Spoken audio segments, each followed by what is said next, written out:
While today's a time of celebration for millions of people, for many others, it's anything but.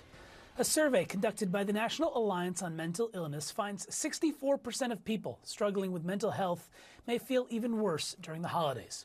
So what can be done for anyone who is suffering during this time of year? Clinical psychologist Dr. Jeff Gardere joins me now. Thank you so much for talking about this important topic on Christmas Day.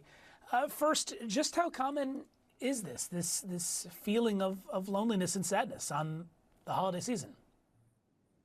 Yeah, well, there are two things that we need to distinguish. First of all, as you said, yes, there are a number of people who do have some pre-existing mental health challenges, such as depression and anxiety, and may be more prone during the holiday season due to all of the stressors and the pressures of being there, of mixing with other people, of even though being depressed, having to be part of different groups and dinners and get-togethers. So that makes it very difficult. And then there's something called the holiday blues, Danny. That's, much, much milder, but people feel that same sort of stress that I just talked about, the unrealistic expectations, some of the sentimental memories, changes in diet or routine, less sunlight, maybe over commercialization of this particular holiday. So it has them feeling pretty bad too.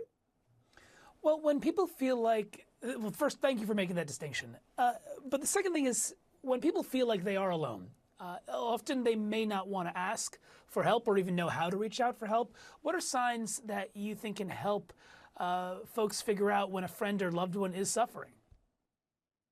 Well, if that person is not acting like everyone else, where they really don't have that holiday cheer, where they may be isolating themselves, where they may be more agitated, where they may have negative emotions, where they may be very anxious or worried about being able to meet those expectations, I think those are clear indicators that something is going on with that particular person. And so it's really important that we be able to reach out and ask them what's going on. It may be, again, part of the holiday blues. It may be their depression kicking in, but certainly more than anything else, it's important to not just leave them alone and just think, well, they'll go ahead and get through it. It's really important to connect with them during that holiday season.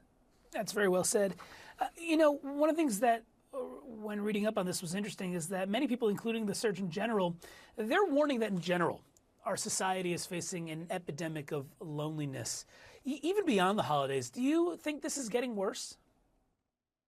Yeah, I think it's something that we've been dealing with since the pandemic, but it has continued. Part of that is because we are so caught up in our social media. I mean, it's not necessarily such an evil thing, but when we are spending an abundance of time on social media, thinking that we have all these social media friends, but we're not having that person-to-person, face-to-face contact with people, I think that tends to make us even more isolated and lonely, even though we may think the solution is to be online and to connect with people in that way. There's just no substitute for actually being in a room with a person, especially the people who are close to us.